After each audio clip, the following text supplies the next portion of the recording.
picture this, all right?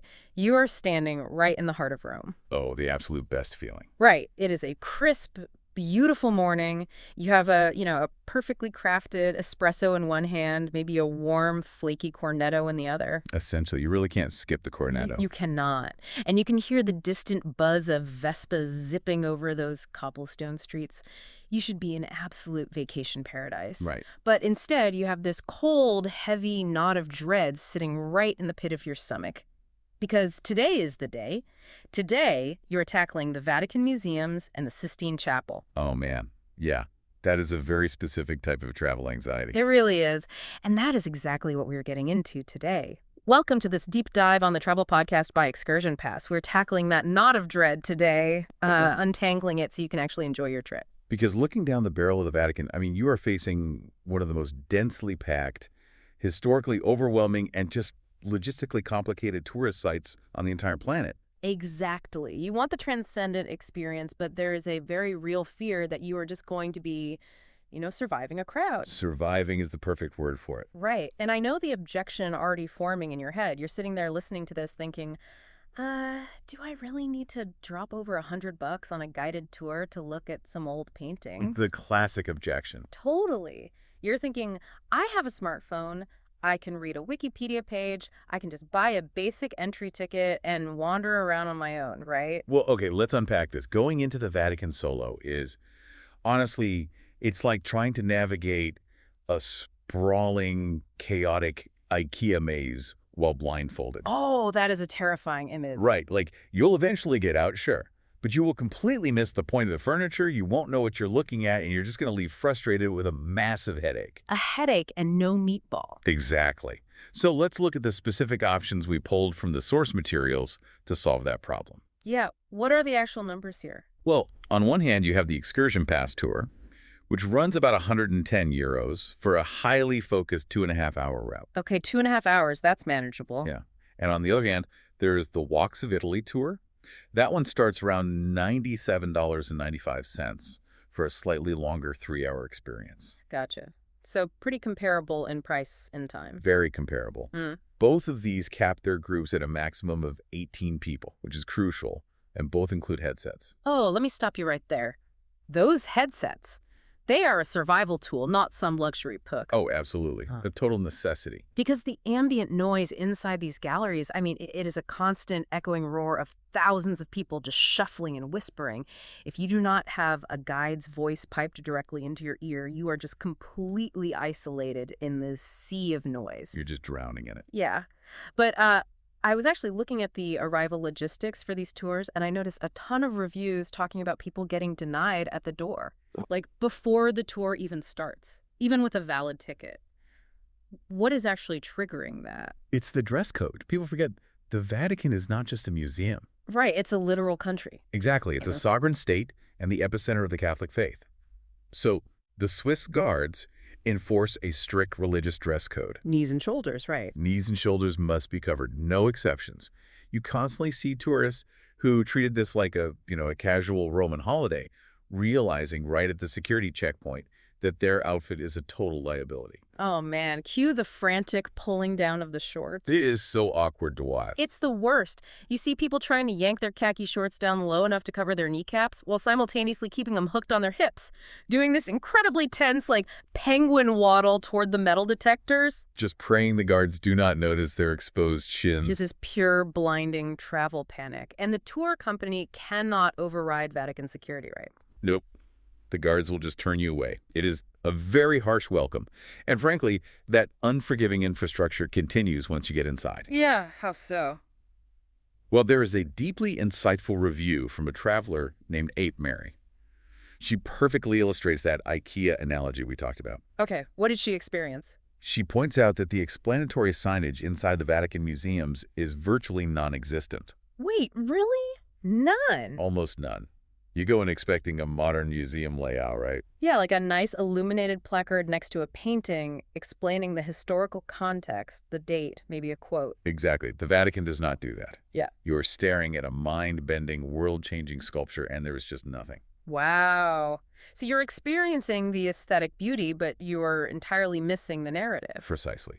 You were walking through these halls thinking, wow, that's a nice ceiling, instead of understanding that you were standing at the absolute flashpoint of the Renaissance. Right, right. But let me push back on the solution here for a second. Sure, go for it.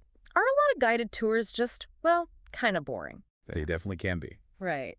Isn't it often just a person droning on with a memorized list of dates and names of dukes and centuries that just blur together until your eyes glaze over? Like, do I really want to be trapped with a walking encyclopedia for 3 hours? If you get a bad guide, yes, it's a complete hostage A situation. hostage situation. Exactly. But a high-level Vatican guide operates completely differently. They are not reciting a textbook. They're curating the chaos. Curating the chaos. I like that. Yeah, because the Vatican Museums contain roughly 4 miles of corridors. 4 miles. You physically cannot see it all. Not without collapsing anyway. Right. So a brilliant guide expertly herds you through the most impactful spaces and provides the underlying mechanisms of the art. Take the Belvedere Courtyard, for example. Okay, yeah. That is usually one of the first major stops on these tours. Right, exactly. A standard tourist walks in, sees a statue of some guys wrestling sea snakes, snaps a quick photo, and moves on. Sure, looks cool. Next. But a great guide stops you in front of that statue, the Laocoon and his sons, and explains that it was actually dug up from a Roman vineyard in 1506. Wow. Just buried in a vineyard. Just buried in the dirt. And they tell you how a young Michelangelo literally rushed to the excavation site. He watched them pull this twisted, agonizingly emotional marble out of the earth. No way. He was there for that. He was there, and seeing that statue completely shattered his understanding of what art could be. Oh, that gives me chills. So suddenly you aren't just looking at old marble. Exactly. You're looking at the exact spark that ignited the Sistine Chapel ceiling. That is the aha moment. You go from looking at objects to literally witnessing history happen. Yeah, and they do this in the Gallery of Maps, too. Oh, the maps. I used to think, okay, a hallway of old maps, whatever, skip it. A lot of people do. But a guide contextualizes it. Pope Gregory XIII commissioned it in the 1580s because he wanted to physically walk the length of Italy without actually leaving his palace. That is such a flex. Right. And the topographical accuracy on those frescoes is so insane that they rival satellite imagery today. Wait, really? From the 1580s? Yes. It was the 16th century equivalent of Google Earth. That is incredible. Okay, so the value of the guide is giving you that specific lens. Exactly. But from what I'm seeing in the data, that lens is completely dependent on when you actually step foot in the building. Oh, 100%.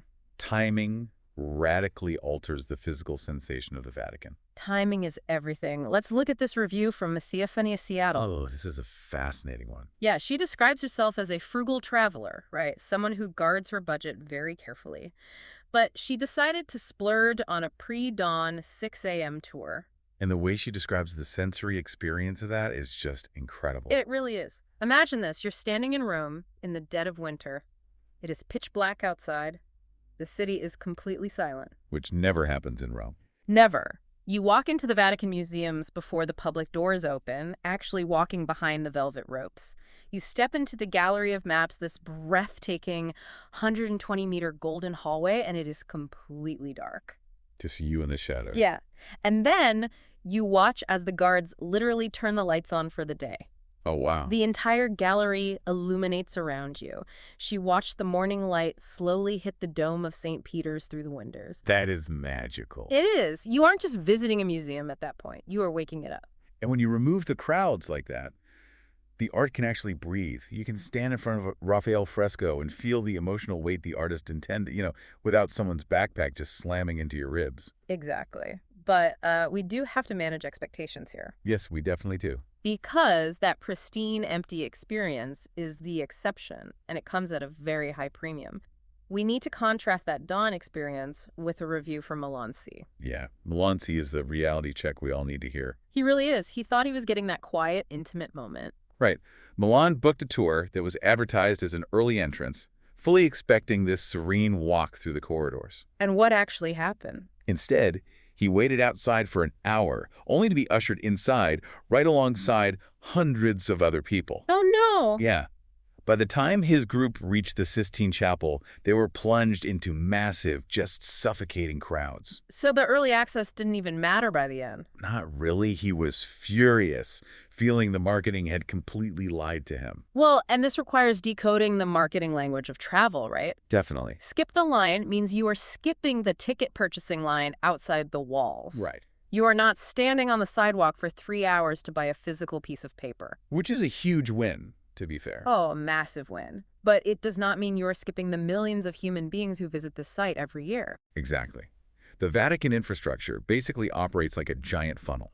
All these different tour groups, all these different entry times, they all move through those 4 miles of corridors and eventually filter down into one relatively small room. It's Sistine Chapel. The Sistine Chapel. Yeah. You are going to be shoulder to shoulder with people. Yep, and the guards will be yelling Silenzio over a loudspeaker every 5 minutes. It's jarring. Mm-hmm. You have to mentally reframe your expectations.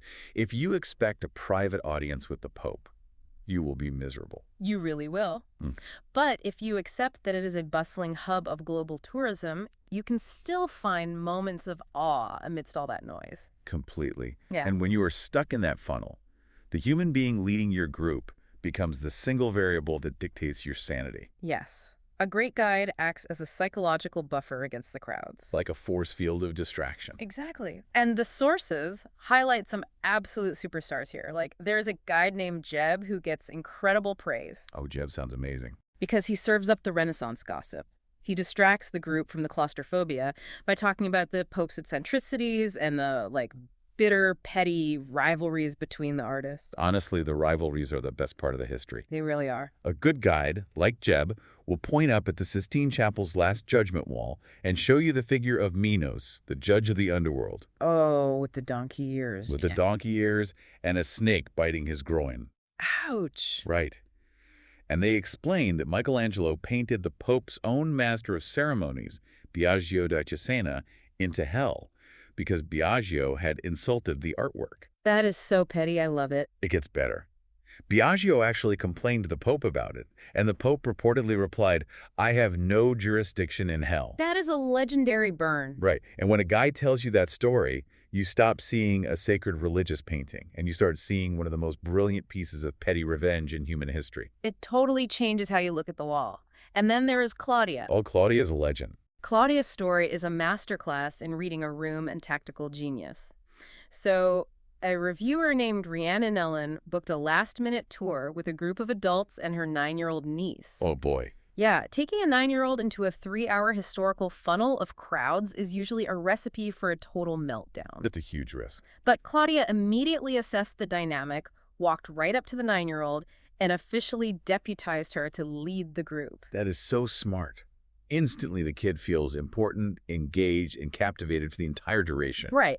But that emotional intelligence is valuable, sure. Claudia's real triumph, though, was logistical. Oh, the Basilica bypass. Yes. She realized nobody in her group had visited St. Peter's Basilica yet.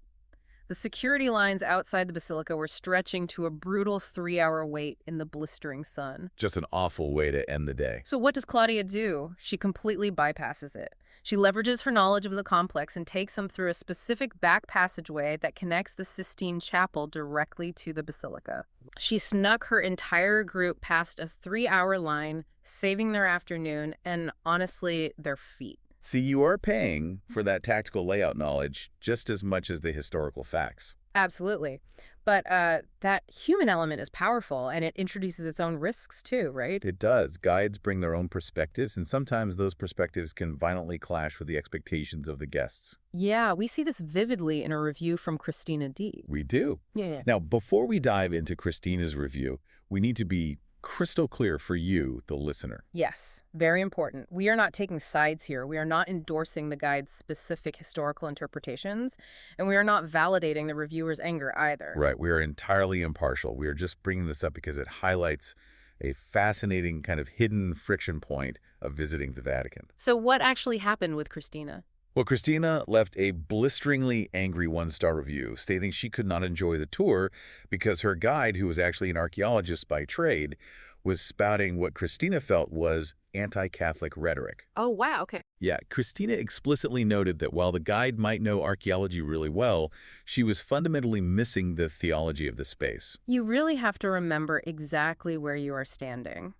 I mean, for millions of people, stepping into the Vatican is a deeply sacred pilgrimage. It is the absolute heart of their faith. But for a secular historian or an archaeologist, it's a geopolitical case study. It's a story of ancient construction, raw power, and political maneuvering. Exactly. And when a guide takes a purely secular, academic approach in a space that a guest views as fundamentally holy, the friction is immediate and sharp. Everyone walks through those bronze doors carrying their own worldview. And the guide is attempting to navigate, 20 different worldviews simultaneously while keeping everyone moving through a crowded hallway. It is an impossible tightrope walk. It really is. But, sometimes the friction has nothing to do with deep theology or historical interpretation. Right. Sometimes it is just pure, blinding travel panic causing complete cognitive failure. Oh, you're talking about Bob. I have been waiting to talk about poor, angry Bob. This is wild. So Bob S. leaves a furious one-star review. He booked a Vatican tour months in advance. He structured his entire international itinerary around this one day. Which makes sense. It's an anchor event. Totally. But 2 days before the tour, the company cancels on him. Why? Because the guide was injured in a car crash? I mean, a completely understandable reason for a cancellation, obviously, but also a completely understandable reason for Bob to be upset. Oh, for sure. Losing an anchor event on a major international trip induces a very specific kind of panic. Your whole schedule is ruined. Exactly. So Bob loses his mind. He leaves a blistering review demanding to know why a massive company in Rome doesn't have backup guides ready to go. He vents all of this very real, very relatable travel frustration into this one-star rating. But the response from the company is what makes this a literal masterpiece. It really is. A customer service rep named Danny D. replies very politely. He says they hope the injured guide recovers. And then he gently points out that Bob has left this blistering review on the page for a company called Asia Odyssey Travel. Asia Odyssey Travel. As the name explicitly suggests, they only operate tours in Asia. Oh, Bob. They have never offered a tour in Rome or the Vatican or anywhere in Europe. Bob was so stressed, so blinded by the rage of his ruined itinerary and probably the jet lag, that he screamed at a tour operator on a completely different continent. It makes you yell at a wall in Asia because you cannot get into a church in Italy. Travel burnout is a powerful, powerful mechanism. It is hilarious, but honestly, it is deeply human. I mean, we have all been some version of Bob on a stressful trip. The stakes feel incredibly high when you are far from home, you're spending a lot of money, and you're trying to check off these massive bucket list items. The stress literally caused Bob to lose his geographic bearings. It happens. So, synthesizing all of this, what are the big takeaways? Well, braving the Vatican unguided is just a strategic error. The infrastructure does not support a casual stroll. Right. You need someone to put the vowels back in the textbook. You need someone to curate the chaos, explain why a marble statue changed Michelangelo's life, and bypass those hidden bottlenecks. Yeah, the cost of the ExcursionPass or the Walks of Italy tour is essentially an insurance policy for your own sanity. Cover your knees and shoulders so you don't end up doing the penguin waddle of shame at the metal detectors. Please do. Decode the marketing, except that you will be sharing the physical space with thousands of other people, and let the guide act as your buffer. And, for the love of everything, please double-check the name of the company before you leave a furious review online. Sorry, Asia Odyssey Travel. Exactly. But, utilizing a platform like ExcursionPass also provides a structural safety net against Bob's level of panic. Oh, that's a great point. How so? They offer free cancellation up to 1 day before the tour. Oh, wow. 1 day. Yeah.